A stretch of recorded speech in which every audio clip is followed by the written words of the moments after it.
melaporkan 58 kasus impor tanggal 7 Januari, 35 diantaranya berasal dari Amerika. Penularan klaster Bandara Taoyuan bertambah 4 kasus, diantaranya adalah seorang wanita petugas keamanan bandara.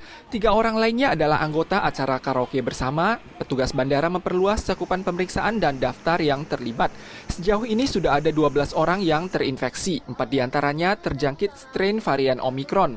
Mulai hari ini, jeda vaksinasi dosis ketiga dipersingkat menjadi 12 minggu. 现在从1月7号起，COVID-19 疫苗追加剂，就我们俗称的第3剂，间隔缩短为至少12周。 Kendaraan menyemprotkan cairan pembasmi virus di pintu masuk acara karaoke bersama. Hingga kini sudah ada 4 anggota karaoke positif terdiagnosis.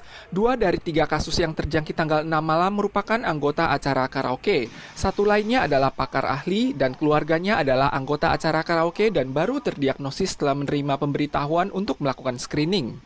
Pakar pandemi berpendapat bahwa virus telah memasuki tahap kedua. Wali Kota Taoyuan menginstruksikan perluasan cakupan pemeriksaan yang melibatkan anggota keluarga masing-masing untuk memutuskan rantai penularan terselubung. 经场歌友会的部分，那么扩大采检是必要的。那包括同住的家人，那也要通知。 Salah satu penderita kasus positif memiliki 2 anak yang bersekolah di SD Distrik Chongli, Taoyuan. Untuk mencegah penyebaran pandemi, pihak sekolah segera menghubungi orang tua murid untuk mengumumkan bahwa sekolah ditutup selama 1 hari pada tanggal 7.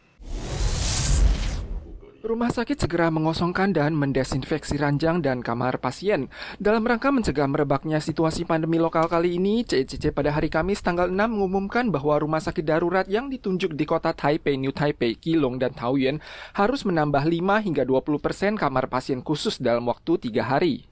12 orang positif terinfeksi akibat kasus penularan klaster Bandara Taoyuan.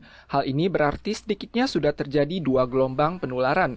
Ada celah dalam laporan manajemen kesehatan pribadi pihak bandara dan virus telah menjalar masuk ke dalam komunitas.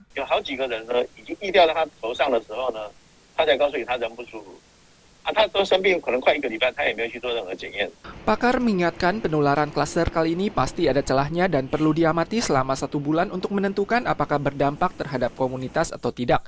Warga turut diimbau untuk segera inisiatif melakukan screening bila muncul gejala saluran pernafasan dan disarankan tidak pergi ke tempat padat pengunjung saat liburan Imlek. Banyak kota dan kabupaten telah mengumumkan protokol khusus selama liburan Imlek. Staf sektor beresiko tinggi wajib divaksin 2 kali di atas 14 hari. Masker wajib dikenakan pada sektor Mamin, tidak memberikan cicipan pada bazar dan makan sambil berjalan, dan yang tidak memakai masker akan didenda. Indeks harga konsumen pada bulan Desember telah mencapai 2,62%. Tingkat pertumbuhan IHK tahunan sepanjang tahun adalah 1,96%, tertinggi dalam 13 tahun.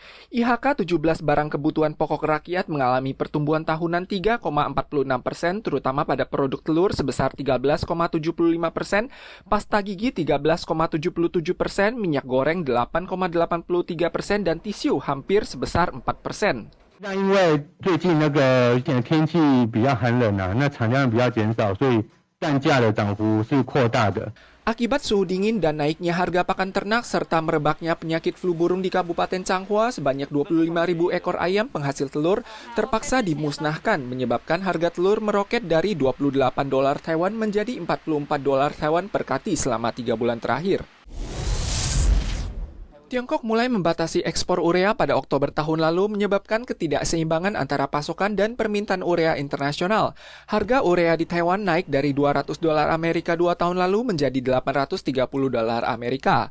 Karena urea merupakan salah satu bahan pokok produksi pupuk, COE menekankan bahwa kenaikan harga pasokan urea akan diserap oleh pemerintah dengan subsidi bulanan maksimal $150 juta Taiwan. Urea merupakan zat aditif penting untuk mengurangi polusi pada kendaraan diesel fase ke-5 dan ke-6. Kementerian Ekonomi menekankan bahwa karena pemasok masih memiliki persediaan, pasokan hingga Maret tidak bermasalah. UN Eksekutif juga akan mencari peluang kerjasama dengan negara produsen urea lainnya sebagai solusi masalah.